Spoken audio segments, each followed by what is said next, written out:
to acknowledge. Come on. Come on. There we go. Okay. All right. Well, thank you guys for attending our 2022 annual convention here at UTRU. It's much appreciated. I just have a few slides to mostly keep things going more than anything else. So we will go ahead and go over today's agenda just really quick. First of all, obviously, is our call to order right now, which is we are being called to order. That we will be adopting our rules. We'll have candidate speeches from those that are on. We will also have an opportunity for people to have floor nominations. And then after the floor nominations, I will be sending out what is basically a Google Doc. We'll explain the rules a little bit more about how that will work, but to do ranked choice voting. And so I will make an announcement once that actually goes out. I just need to see who, if anybody else, decides to hop in before I send out the final ballot.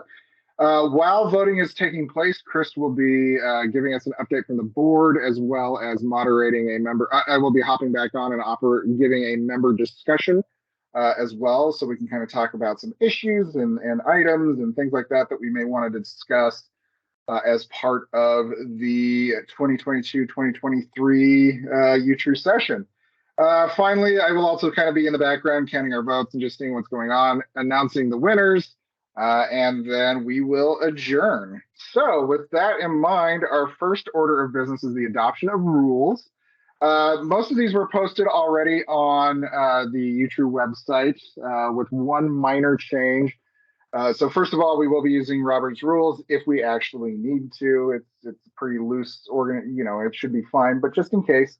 Also, eligible voters, in order to be an eligible voter, you will have had to have made a donation as of 10 a.m. this morning, although we can modify that if anybody wants to sneak in, and we have a rule saying that that's fine. The minimum dues, blah, blah, blah, must be paid annually. As a point of note, John was already a dues paying member before he gave his donation just now. So he is fine on that one. And then finally, voting, as I said, yes, we will be sending out a Google survey. I will be sending it from our UTRU email, curtis.herring@utru.org. So if you don't see that, check your spam. As well as that, voting will be open for 15 minutes from the time the ballot is sent, and no additional time will be provided. UTRU members will be electing a total of 9 director positions. So we've only had 5 people that applied. So if we happen to hit 10, then we will have to go into a different kind of ranked choice voting. But that's actually what we are going to be using is ranked choice voting. In the event that 9 or fewer individuals are nominated for the ballot, members will be using ranked choice voting to elect a majority of nominees to a 2-year term, with a minority serving 1 year. So right now we have 5 on the ballot, which means 3 will be the top 3 vote getters will be getting a 2-year term, whereas the bottom 2 will be getting a 1-year term. So if we have 6, it would be 3 and 3. If we had 7, it would be 4 and 3, so on and so forth, if that makes sense. And then if we do happen to hit 10 or more people, again, we will just go to a ranked choice system, figure it out from there. So if that happens, we will do that. But we're just chugging right along. And so the next point I would like to do is our candidate speeches. So we want to limit it to 2 minutes. I've listed it in alphabetical order by last name. So there you have it as far as who will be going when. So Zach, I'm afraid you're in the hot seat first, but then Randy is not currently on the call, it looks like. Mike, Brienne, and then John as well. Curtis? So, yes. Okay, just a point of order real quick. Sure. And I didn't recognize this in the first, but technically there's only 7 slots available for election, because myself and it's me and another board. I have me and an appointment that I can make. Oh, that's right. So there's technically only 7 slots available, but again, I don't think we're going to have any issues with that today. But I just wanted to point that out. I didn't notice that before in your preparation. So okay. I apologize for that. No problem. Yeah, so it's 9 seats. However, 7 are elected. That's a good clarifying point. So yeah, but with that, 2-minute speeches, please. Max, just kind of tell us a little bit about who you are, why you're running, why transit's important to you. And the one I always like to say is, what was the first time you took transit? And then what is your most frequent transit route? So Zach, we will go ahead and start with you. Yeah, sounds good. Well, good to meet y'all. This is actually officially my first meeting, but it was I recently quit my full-time job a couple months ago to be, I guess, a semi-stay-at-home dad, and I've been looking to get more involved in the community. Like I went and joined the school community council. Um, there's a local strong towns organization out here in South Jordan that I helped organize and put together. Um, and I came across this. I'm just honestly looking for ways to get involved in my community in the issues that I care about, which for the most part is walkability and anything but car transportation, because I feel pretty strongly that, the suburban experiment of life centered around cars is failed. And it's time that we, I guess, spearhead the transition away from that. I mean, we should have been doing it like 30 years ago, but no time like the present. Yeah, and when I saw you guys were doing a board voting, I thought the best way to keep me motivated and coming to the meetings and contributing was to be on the board. So that's me. I've been a huge fan of transit for pretty much my whole life. My dad went to city. He got a degree in city planning from the University of Utah, and I was like 9 or 10 when he was going through that program, and he'd take us out to. Oh gosh, there was one summer he just bought me and my brother a bus pass, and we were like 9 and 10 years old here in Salt Lake, and we would just jump on the bus stop next to our house and would ride it up downtown and just kind of ride it everywhere. The bus drivers knew our names and would like help us out with the routes, but we had a lot of freedom there. And then in 1999, we got to ride the inaugural, like the first tracks, when tracks first opened, which was a pretty memorable moment of my life. And then yeah, so I live down in Daybreak, just kind of right off the end of the red line. So that's like the line I ride most frequently. Usually I'm just riding my bike over, putting on the train and riding it up to downtown or to the university or wherever. Yeah, that's about it. Anybody, any questions? Anybody? Sounds No? good. Okay. All right. All right. Well, thank you very much. Randy, not on the call. He's notorious for being late. So we will go ahead and jump down to Mike Christensen. Hello, everyone. Just want to make sure you can hear me. Cool. You're good. Let's see. Thinking back to my first transit experience, I lived in California in the Bay Area when I was really young, and so it was probably riding BART into San Francisco. And let's see. In terms of most frequent, well, I bought an e-bike this summer, so I haven't been relying on transit quite as much, but I do still ride the Green Line a lot. In fact, I had to ride it on Tuesday because I was riding my e-bike so much that the battery was almost dead, so I had to go home by train. But I also am enjoying the newly created Route 1 and the newly rerouted 205 that both serve my neighborhood on the west side here in Rose Park. And I am very involved in intercity passenger rail advocacy, trying to expand Amtrak across Utah and into neighboring states. So if anybody wants to hear more about that, I will talk your ear off.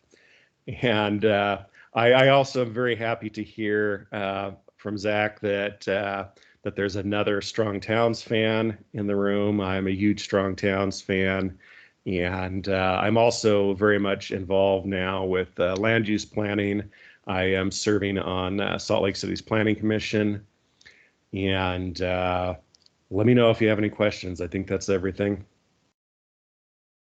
Awesome. Thank you very much. Randy just hopped on. Randy, to let you know, we're doing introductions, but we literally just skipped over you, so we will come back to you in just a moment. Do you prefer Bree, Brianna? How would you prefer?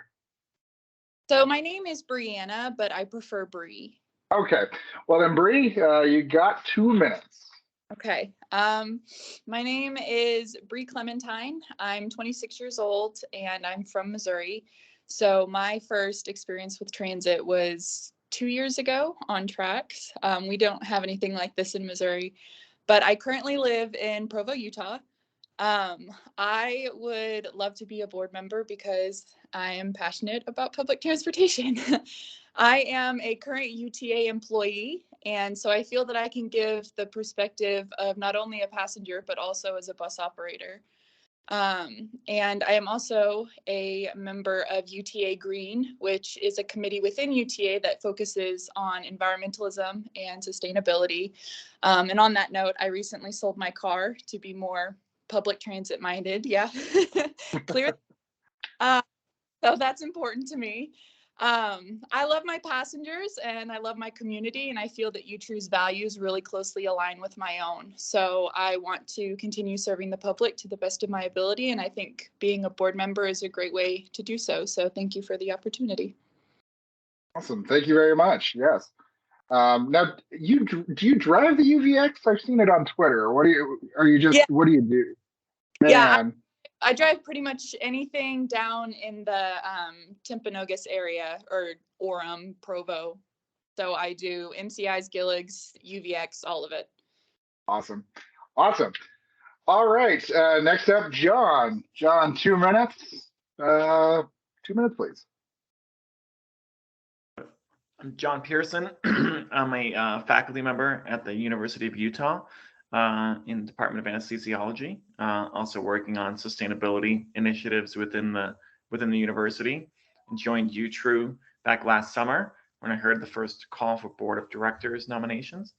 I'm running because public transit is probably the best method we can take to improve our air quality locally, as well as reduce our climate emissions and just reorient ourselves to a more people-centric way of living rather than car-centric. The first time I took transit, let's see, I think it must have been the Red Line in Boston. Would drive into the city often, but then hop on the train and go around the MBTA. I'm from Massachusetts originally and spent a lot of time in New York as well.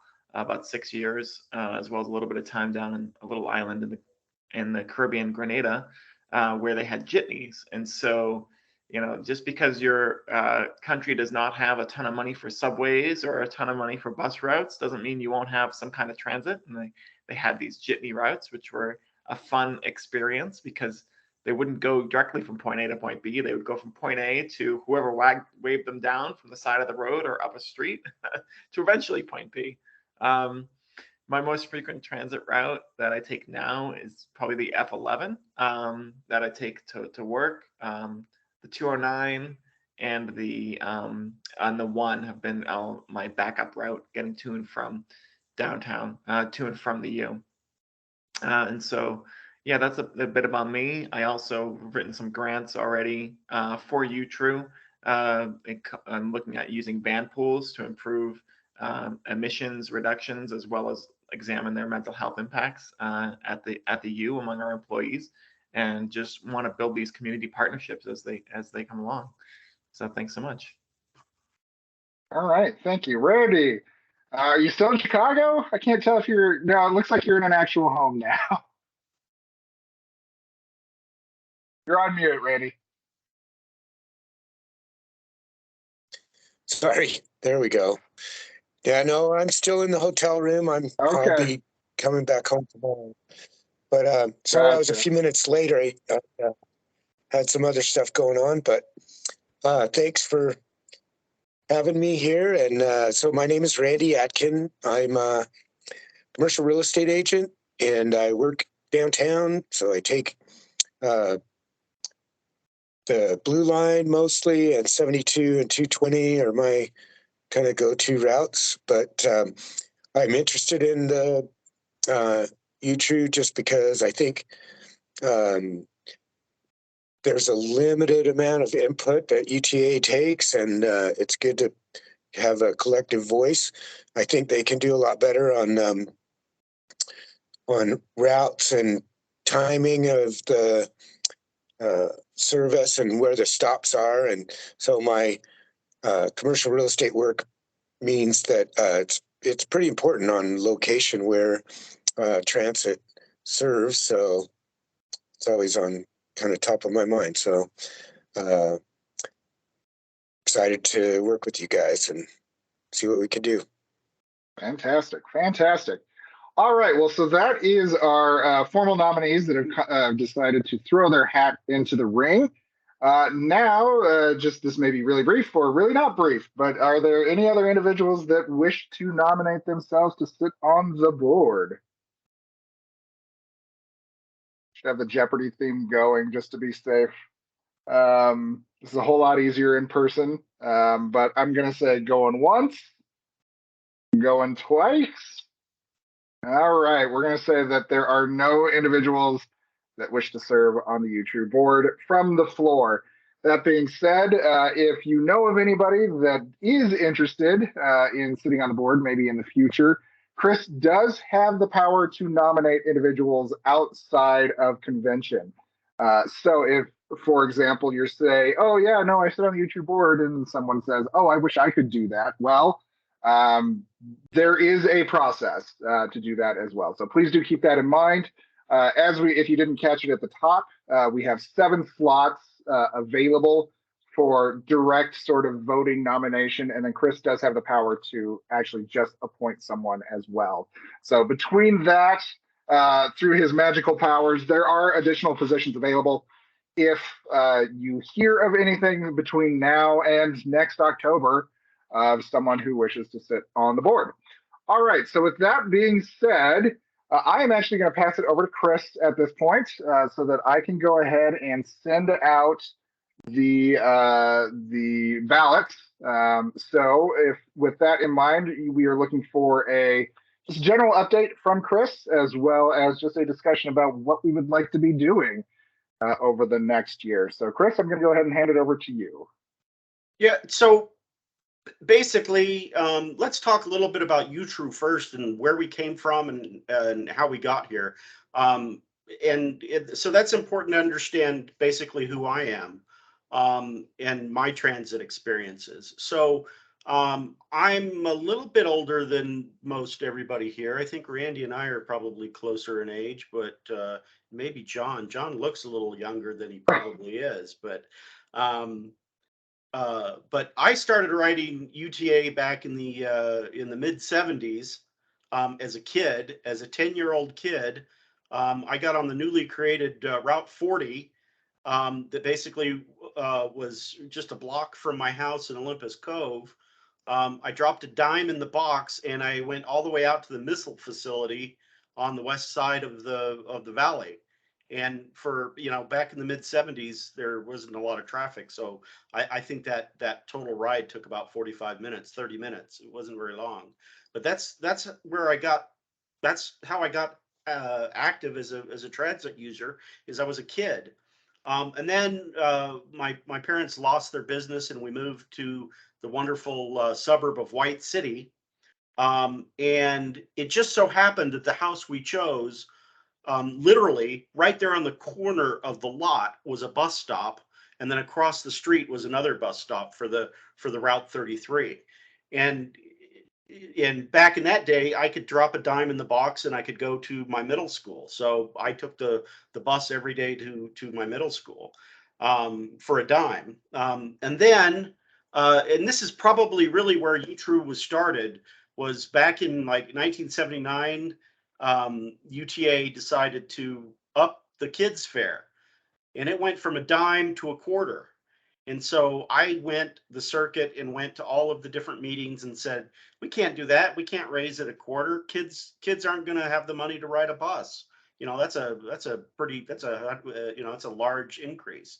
But of course, even back then, UTA was, well, thanks for your input, but we're going to raise the prices anyway.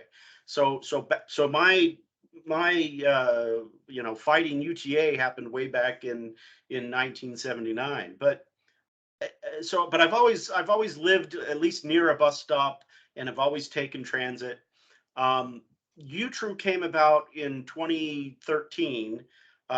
For some of you already know that I have been active in Democratic politics. I've run for a bunch of different offices: U.S. Senate, was a state treasurer nominee in 2012.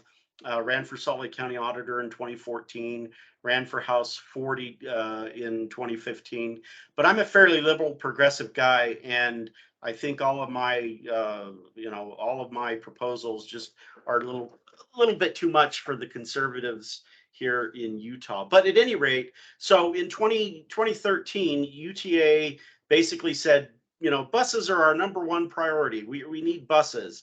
And then everybody got on a plane and flew to Switzerland so they could look at cog railways to go up the Little Cottonwood Canyon.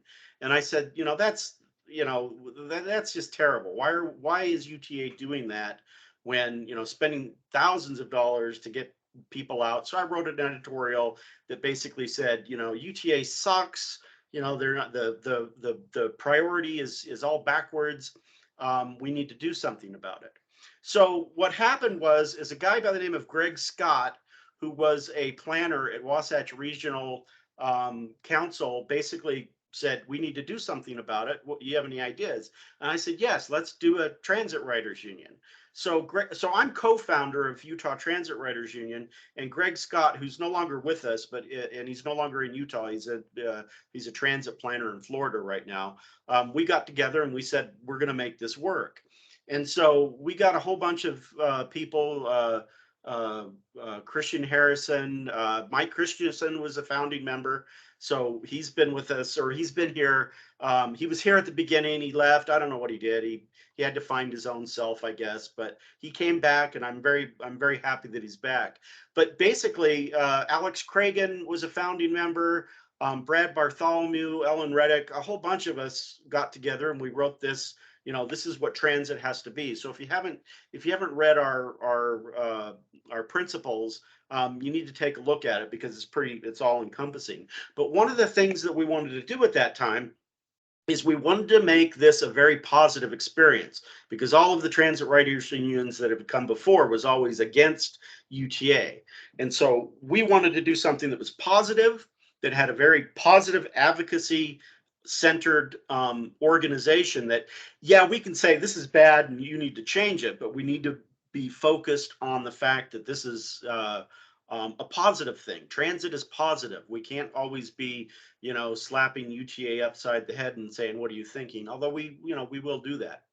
So one positive thing that UTRU did is we were able to get Alex Cragen appointed to the UTA board back here a couple years ago, before they changed their format. So, and this was the first time it had ever happened. There had never been an actual transit user, somebody who was a transit advocate, on the board of trustees at UTA.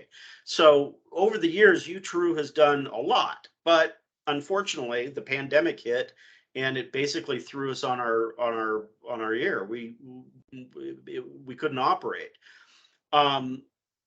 And one of the reasons why is that there is so much to do with transit and getting transit projects approved, and to get people, enthused about dropping $1 or $2.50 into the fare box. And so basically, I donated some money to the group and asked for somebody to come and be our executive director. And that was earlier this year. And Curtis was the person. And let me tell you, UTRU has made leaps and bounds this year in moving into all sorts of uncharted territory. Now, one reason why I know the bylaws like the back of my hand is because I'm the one who wrote them. And one of the things that we put in the bylaws was that, we have these satellite organizations, right? And basically they're chapters of people that, have similar interests. So, for instance, and I don't know if this is completely approved yet, but we supposedly will have a chapter up at the University of Utah, and they will have their own dues paying members, and they will be focused on transit at the University of Utah. And I say that's great. Well, one of the things what I initially thought of is that, you know, any demographic or any geographic area can become their own chapter. So, for instance, Bree, you could have a whole chapter of UTA bus operators who are also riders, and you could be your own little group of you know, people that, well, you're all bus operators, you're all members of UTRU. Same, for instance, we could do one for the Route 209.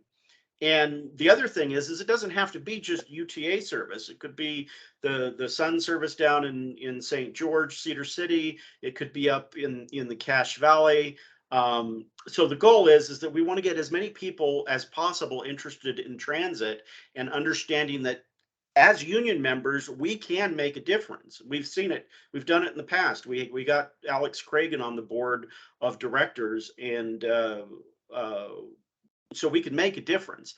We played an important part of the 2015 sales tax increase. Both Alex and I went up to the state and argued that, you know, transit needed more money. They didn't give us all the money we had asked for, but they gave us some money. So we know that we can make a difference, and UTRU will be able to do that. But one of the things that has to happen is we have to get more donations and more people involved. So really quickly, I'm going to go over what we've done here this year as far as getting donations and memberships. And this is where this is going to be extremely important, because if you can see up here at the beginning of the year, we started with a little less than $800. We've had so far as of today, although we did get a good donation from John, that's not included here, but basically this is where we're at, right? We need donations so that we can pay for Curtis. This is Curtis's line right here. This is what we've paid him so far to do his work, and basically right now we have about $1,800 in the account, and that's about 3 months worth of Curtis doing his work. So what can we do about this? Well, one of the problems that we've had at UTRU is there's so much work to do, right? And with few people on the board or few members, it's really tough for us to do the work. So one thing that Curtis is going to be focusing on is, number one, getting more money so that he can work to build the membership. And once we build the membership, then we are able to do more work on the advocacy. So it's kind of like this big circle of you know, of how things get done. Things get done when we get more members who make donations, and then when we get that, Curtis can do more work to get advocacy, to get more members, and so the circle basically will complete itself. But we can do this, right? And one of the things that UTRU has done in the past is that we came up with a kind of a guaranteed service model, right? So that basically we would have service 24/7. Everybody would be real close to an 8-minute line, and it would kind of filter out throughout the system. But the only way we're ever going to get that type of system where trains run every 5 minutes, there's 8-minute bus service, and everybody is, you know, within a walking distance of at least even a 60-minute route. But that's not going to happen just by us you know, having few people to try to work on getting that done. It's going to take a lot of people. So one of the things that the directors will be in charge of, something you need to work on, you got to get people here, right? You got to talk to everybody, and you have to tell them this is what UTRU does. We all wear our red shirts, and we sit and we talk about transit, and we talk about how to get more people interested in transit. And something interesting that Zach mentioned. Now, so I'm an accountant, and I do fairly well. Um, I had a gasoline powered car that I bought in 2005, and I said that that would be the last gasoline powered car that I owned. And then I picked up a Tesla Model 3 in 2020. But I've got a little over 2,000 miles on that in 2 years. I just don't drive that much, and realistically, I'm trying to get it sold, but nobody at this point, nobody's interested in buying it. But for the most part, I use the 209. I'm about 100 feet away from a 209 route, and I'm a block away from 45. So back when that was a 15-minute service, 45 was great. It would be my primary ticket into town, but now the 209 runs me into town, and then I do get on the bus to go get my groceries and get my prescriptions. It's 9 minutes down the road. I hop on. I have a little cart that I take for my groceries. I type it in on the internet, tell them to come, and that I'll be at 9 o'clock to pick it up. I go down there, I put it in my basket. Basically, when I used to drive, it would be about a 25-minute journey, and now it's a 35-minute journey. But I'm not driving my car anymore. So Zach made that good point about strong towns. I've bought into the fact that the cars are they're not even a necessary evil at this point, other than they are if you need to get somewhere quickly and can't wait the half hour for the bus. But it's going to get tougher. It's going to get tougher for us to work or to use transit, because they've cut a lot more routes back. Utah County is only going to have 2 15-minute routes. Davis doesn't really have any 15-minute routes, although I think the 470 is still 15 minutes. And then Weber County has 1. And in my estimation, with the number of people that we have up and down the Wasatch Front, 2 million people, that's not enough service. That is simply not enough service, and not a good reason for people to get out of their cars. The only way people are going to get out of their cars is if they have the options and the choices to be able to do that. And I'm not convinced that the on-demand service is as popular or works as well as it probably should. Again, it's primarily a glorified taxi service or a discount Uber. But I'm still wanting to do I still want to test that out. One of the ideas that I had is that all of our board members get up one morning, either we take a day off or whatever, and we all go down there to the south end of the valley at 7 different locations, and all ask for a pickup about the same time to get us to the same location. And I would bet you that the system falls apart. I would bet that 7 people trying to get to the same spot at the same time, it would not be able to do it. And some of us would get picked up and get there on time. Others would have to wait a significant period of time. So, so basically transit, buses and trains everywhere has been my mantra since the beginning. But I've probably been a little bit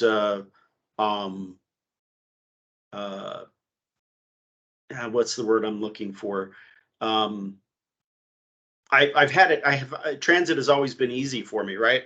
When you move into a neighborhood as a 10-year-old, and the bus stop is right across the street or right there on your property, it's like that would be a dream for everybody.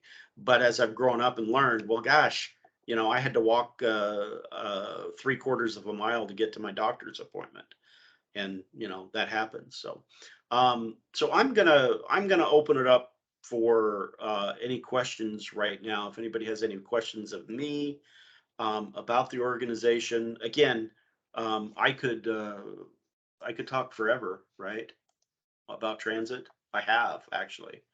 Transit marathon. I'm gonna go 12 hours talking about transit. It's gonna be a transit filibuster.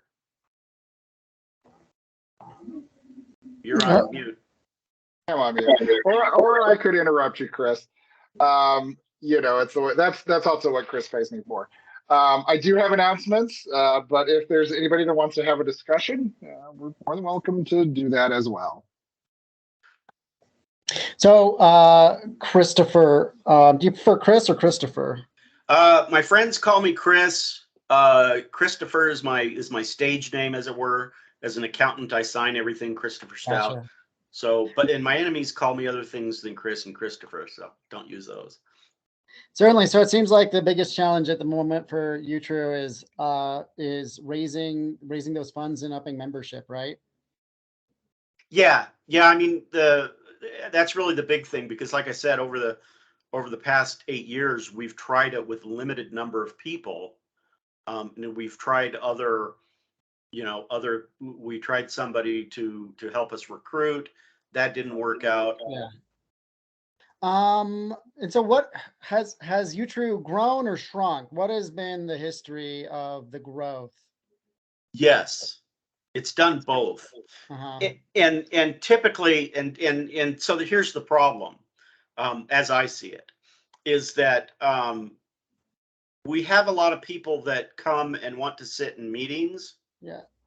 But we don't have a lot of people that want to do the heavy lifting and and contact organizations or contact their friends to get on board. There's always been something else. And so I'll preface that by, there's tons of stuff for us to do, right? Every director that has come on board has said, well, why don't we do this and this and this and this and this and this and this and this? Well, after you throw that many things out, it's tough for 9 people to do 20 different things. And so one of the big problems that we had is that we didn't have anybody to be able to coordinate that, right? I work full time as a sales tax accountant. I dabble in politics. I do this, but I was spending a lot of time looking for directors and then planning all the meetings. That was the biggest thing I was doing, looking for directors and planning meetings. Well, now I have Curtis. Curtis is the one that guides everything as far as how we do it, when we do it. He does the planning. So the rest of us basically come up with the ideas. He decides what he has time to work on, and then he also decides what the priorities are. So that's kind of what's been missing in the past, is that we've never been able to come to a consensus on what we set as a priority. And then again, part of the problem with being a volunteer is that life happens, right? And when life happens, sometimes it's tough for you to do things. And so there wasn't that person that we could rely on. So like, me, I have 2 problems. I have sinus problems, and then I have a problem with my esophagus. So some days I can't get up, can't do things. And so, if I scheduled a meeting or had a meeting planned and I couldn't be there, somebody else would have to pop in, and they would do that. But again, Curtis is here to be able to make sure that we are contacting organizations, getting the chapters set up, making sure the directors know what they're doing, and basically to prioritize. If all of us say, hey, Curtis, we want to do this and this and this and this, he's going to say, we can only do 1 or 2 things. Right. So is there like a strategic plan in place for that type of, on the ground outreach? And is there, how, you know what I mean? Is there like a method of coming up with that type of outreach, or are we focused? Because I learned about UTRU, I think, through Twitter. Are there other methods that have been explored as far as getting the word out and reaching out to folks who are on transit? Yeah, I'll actually speak to that one. So yes, the answer to your question is yes. So yes, Twitter is one of our primary recruitment sources. It's actually been pretty effective, is what we have found. So I am using that as one of the options, but as more of an on the ground sort of thing.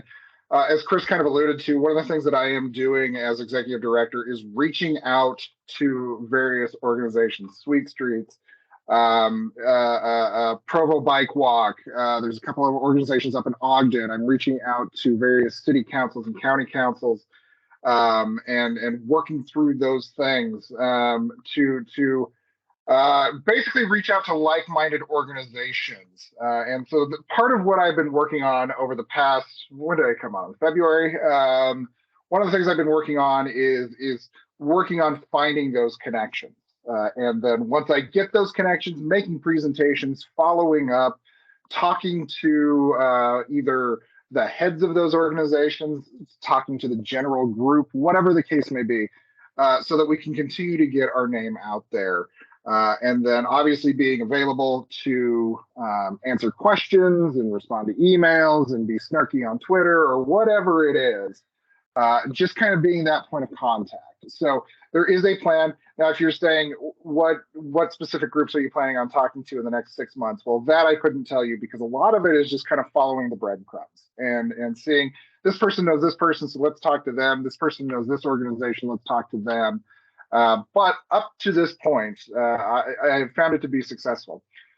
Second part of what we have planned is that I'm currently in the process of reaching out and contacting organizations, including like UTA, city councils, county councils, banks, credit unions, other philanthropic organizations, because what we're wanting to do, one of the things that I am prioritizing is actually a transit training advocacy program. And what does that mean? Well, that means basically we've identified at this point 15 locations that are underserved or not served by transit, all along the Wasatch Front. So from Roy to Santaquin, and out to Tooele and to some parts of Park City, not Park City itself, but outside of Park City. And the plan is to basically have meetings like at a library or at a school or whatever, and train people on how to actually talk about transit and transit advocacy, talking about what zoning laws actually do as far as transit is concerned, what the history of transit has been in Utah, both, back in my day, we had a train that you could pay an onion and go all the way to Lagoon, all the way to, this is what UTA did this coming December with the changes, right? We kind of want to run that gambit. Then the third part of that is, okay, well, now that you have that information, how can you advocate for more transit in your community? And so that is, here are the policymakers. Here are the people you need to talk to. Here is how you write a letter. This is how you talk to a policymaker if you're in person or over the phone, so that you can effectively get your message across, show force, show that there are people that want this thing. It's not going to happen overnight, but the idea is that we get groups of people together so that they feel comfortable talking about transit advocacy. Chris has been involved in politics for a long time. I've been involved in politics for a long time. We know how to just kind of do it, right? It just comes to us.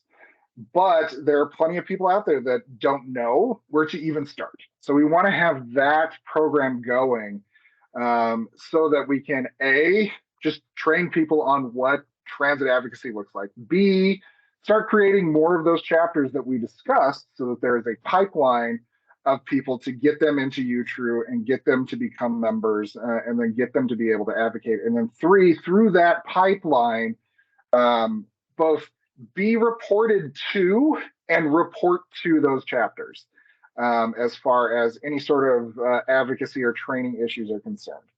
So I know that's a long answer, but I think that kind of speaks to the overall plan that I have in place, and what I would like to see. So I hope that answers your question. I just got a notice that we have 5 minutes left on this meeting, so I do apologize if we start to cut it short. I do want to make sure that we get our announcements out really quick. So I do have my literal like back of the envelope sheet here. Just want to announce, obviously we had 7 members that we needed to fill. We only had 5, so everybody's on the board, yay. The 3 individuals that were elected for 3-year terms were Bree, Mike, and John, with Randy and Zach serving 1-year terms. So thank you all for that. Randy and Zach, obviously in a year, we can have you run for 2 years, so don't worry about that too much. I just want to let you know. And then Bree, Mike, and John, if you decide to run away, well, we'll figure something else out between then and now. So congratulations to you guys. I'll be reaching out to you all respectively. We'll have a meeting to kind of get together and talk more about plans and those sorts of things. So I apologize for jumping around a little bit on that. But great, does that answer your question? Yeah, I mean, yeah, it's been a great discussion. It gives, yeah, for sure. I appreciate it. Good. Are there any other questions we can kind of answer? Any other discussions that we can have in the remaining couple of minutes? I have a bunch more questions, but I can talk to you offline. Please do. Yeah, if you want to schedule a meeting with me directly, I am available. It's curtis.herring@utru.org. You can find that just on the website if you forget. That's not a problem. But I'd be happy to talk to you, happy to have ideas, bounce ideas off of you. I'm always open to that. So yeah. Yeah, you know, Curtis, and I just want to reiterate. So, and basically talking about our political experience, I'm a good front person. I can talk about things and I can talk about solutions. My best organizing comes by hiring the right people to do the job. And so we have a good balance of people right now, I think. Good balance, background, good you know, this is where I want to be and this is how we're going to get there. But Curtis has a lot of experience and he knows what we need to do and how we're going to get there. And like I said, if I didn't think that was the case, I wouldn't be funding the organization and I would have pulled the plug on it. And to be quite honest with you, that's where I kind of was like 7 or 8 months ago. I was in my little office here, drinking vodka martinis. Some of you know I do imbibe a little bit. So I was drinking and crying over my martini and I was like, what am I going to do? What are we going to do with UTRU? It can't end. It cannot end. And then I said, well, God, I got this whole big stack of money. I might as well throw it at somebody and see what happens. And it's working. So the best way to keep UTRU going is for you to talk to your friends. Well, just accost people on the bus route, accost people on the street and say, do you care about transit? You know, why are you walking? You know, this was something that happened in the free on the free bus days here just recently. The bus driver accosted 2 people on the road. He basically pulled the bus over and said, hey, it's free today, hop on. The guy says, well, I'm walking to Walmart. He didn't have the $2.50 to pay to get to Walmart on 9th East. And how pathetic is that? So, you know, talk to people, tell people this is what we're doing. I mean, so basically we know what we want, right? We want free transit. We want transit everywhere. That's really what our basic needs are. And we will probably likely settle for anything in between. But talk to your friends, get them involved, have them come to the meetings. The directors' meetings are open to everybody. You can come and sit down and you can see what we talk about and what our plans are. But I'm extremely excited with having Curtis here. I'm extremely excited for everybody that's on the board now. Bree, Zach, Mike, John. What happened to Austin, Curtis? He decided not to go for another year. He wants to focus on his studies. That's fine. That's okay. We'll catch him next year. Yeah. John, you had your hand raised, and I think we're going to have to wrap it up after that. Okay. Yeah. Just real quick. In terms of organizing and thinking about it, I've been really found the book Better Buses, Better Cities to be really helpful. Check that out. Lots of great inspiration there. And perhaps we can like have a discussion about it in the future. but I know we're limited on time, but I just wanted to put a plug in for that because I'm still making my way through, and it's a good book. It's a good book. And It's a good book.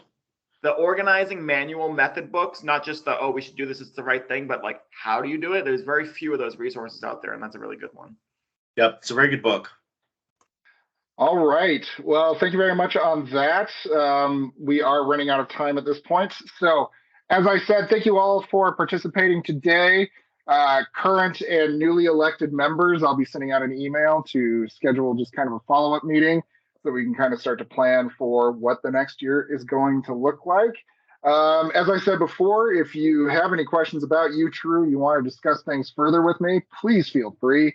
Email address curtis.herring@utru.org. I'd be happy to either just have an email exchange, hop on Teams, whatever you guys would like to do. I'm happy to do that as well. But with that, we do have it on our agenda to adjourn. So unless there is anything else, thank you all very much for participating and stay involved. Take the bus. Thank you. Good meeting. Move to adjourn. It's moved and agreed and all that good stuff.